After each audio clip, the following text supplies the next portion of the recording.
Greetings from the heart of Munich at the Privacy Cafe. Today, we will discuss how to build my website in compliance with data protection and avoid legal warnings. You can find more information on this topic in today's video.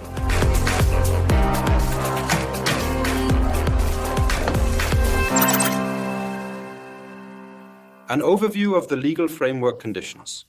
And don't worry, practical examples you're probably waiting for will follow. However, here is the intro. We have the TTDSG, Telemedia Act, a very long abbreviation listed below, and the GDPR, General Data Protection Regulation.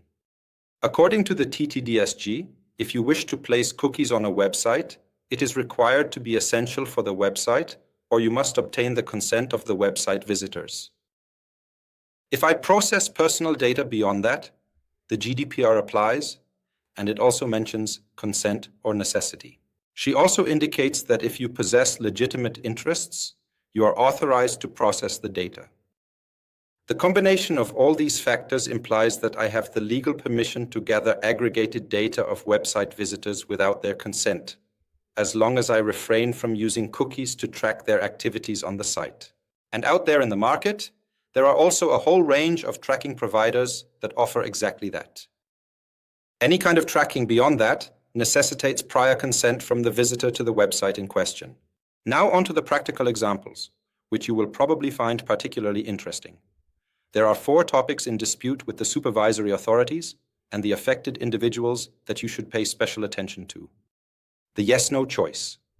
Is it truly designed in a manner that allows the user an opportunity to locate the no? Is the yes option equal to the no option?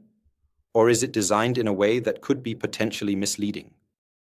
Second, what happens if I click no? What tracking will still be fired?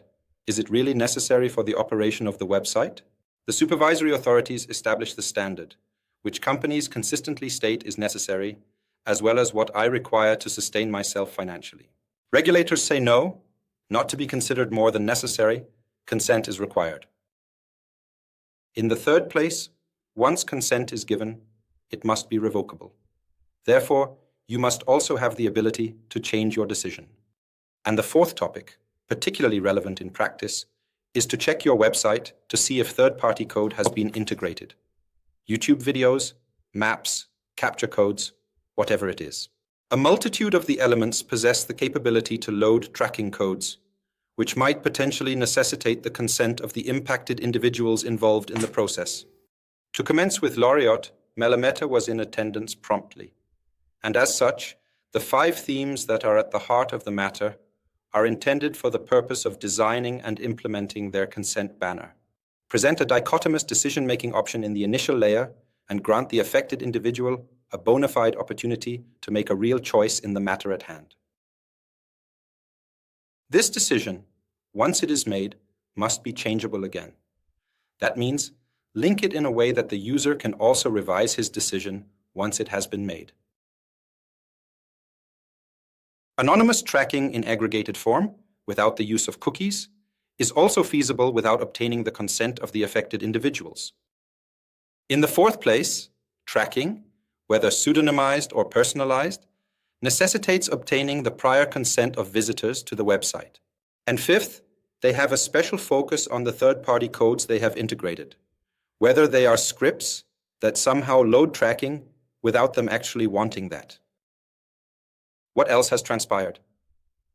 Hackers have gained unauthorized access to the IT systems of 75 schools and are now demanding a ransom for their return.